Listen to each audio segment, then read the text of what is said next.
My name is Eleanor Brooks, and I'm 69 years old. I live in this quiet condo in Austin, where the city's hum reminds me I'm alive, and the quilts on my couch remind me I'm worth something.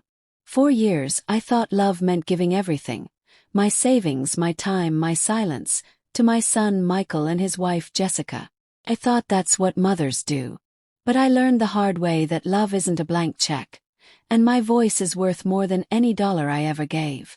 This is my story, raw and real, of losing myself and finding my worth. It began in 2010, when I was still running my little bookstore in East Austin. My husband, Tom, had passed away, leaving me his pension and $50,000 in savings. It was enough for a cozy retirement, maybe a trip to the Smoky Mountains to sketch the landscapes I loved. Michael was 32 then, married to Jessica, a freelance event planner with big dreams but no steady income. They lived in a chic downtown loft, and I wanted to support their start. So I started paying their $900 monthly rent. Then it was $200 for groceries, $1,500 for Jessica's marketing materials, $2,000 for Michael's new laptop to launch his consulting business. By 2022, I'd given them $32,000, nearly two-thirds of my savings. I didn't see it as a loss. I'd sit in my bookstore after hours, sorting receipts, imagining Michael and Jessica thriving because of me. I'd send them care packages, homemade jams, knitted scarves, hoping they'd think of me. But their calls only came when the bank account ran low. Mom, the rent's due. $900. Mom, Jessica's car needs tires. $600. I'd skip my own plans, a painting class, a new coat, to transfer the money, telling myself, this is family.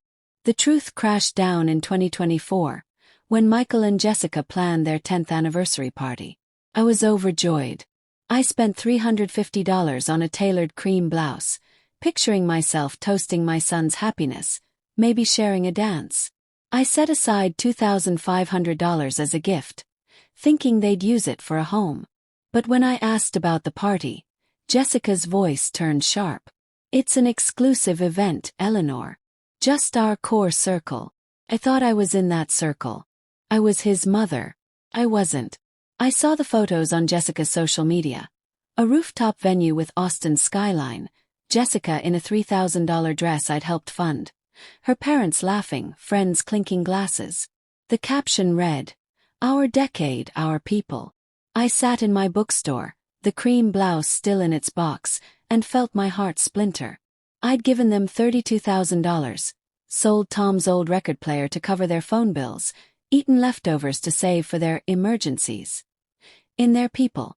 I wept that night, not just for the party, but for the years I'd spent believing my money could buy their love. I thought of Tom, how he'd said, "Eleanor, your heart's your strength, but don't let it break you." He was right. I'd let my heart drain me dry. A week later, Jessica called, her tone sugary. "Eleanor, we're behind on rent. $1,800. Can you help?" I paused, my hands trembling, and said, "No, Jessica. I'm done." She laughed like it was a joke. "Your family, Eleanor. We count on you." I replied, "Family doesn't leave family out. You chose your circle. I'm choosing mine." That was when I reclaimed my voice. I went to my bank and stopped all transfers. I met with my lawyer, Ms. Laura Evans, who showed me the numbers. $32,000 gone in 12 years, taken from my retirement, my dreams. "Eleanor," she said, "this is exploitation, not love." I changed the locks on my house and installed a security camera. $500, my first gift to myself. I ignored Michael's texts, Jessica's voicemails about urgent bills. They didn't let go easily. In 2025, they showed up at my bookstore with a man in a suit, Mr. Grant, who called himself a family advisor.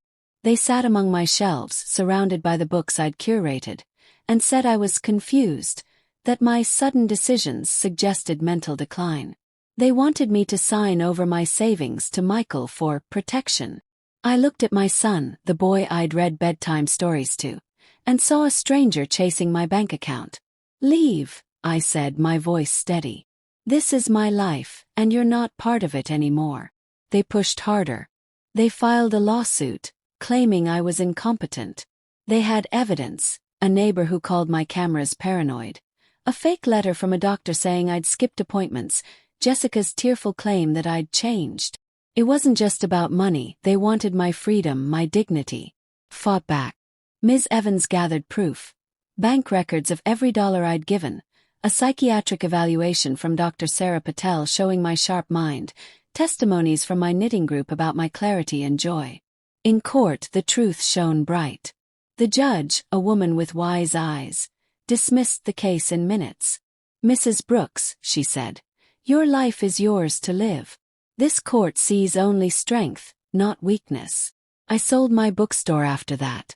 It held memories of Tom, but also of years spent pleasing people who didn't care. I moved to this condo, where the city's energy lifts me. I donated $8,000 to a charity helping seniors escape financial abuse. With the rest, I started living. I took up quilting, filling my home with patterns I designed. I traveled to Savannah, walked its historic streets, and bought a linen scarf just because it felt like me. Michael and Jessica. I heard they moved to a smaller apartment outside Austin. Jessica's event planning business folded. Michael took a steady job at a tech firm. Maybe they'll learn what I did. Money doesn't make you whole. Only self-worth does. Tonight I sit here with my tea, watching Austin's lights dance. I think of Tom, how he'd smile seeing me now. I'm 69, and for the first time, I'm not living for anyone else. My name is Eleanor Brooks, and this is my story. A story of finding my voice, and learning it's worth more than gold. Fade out.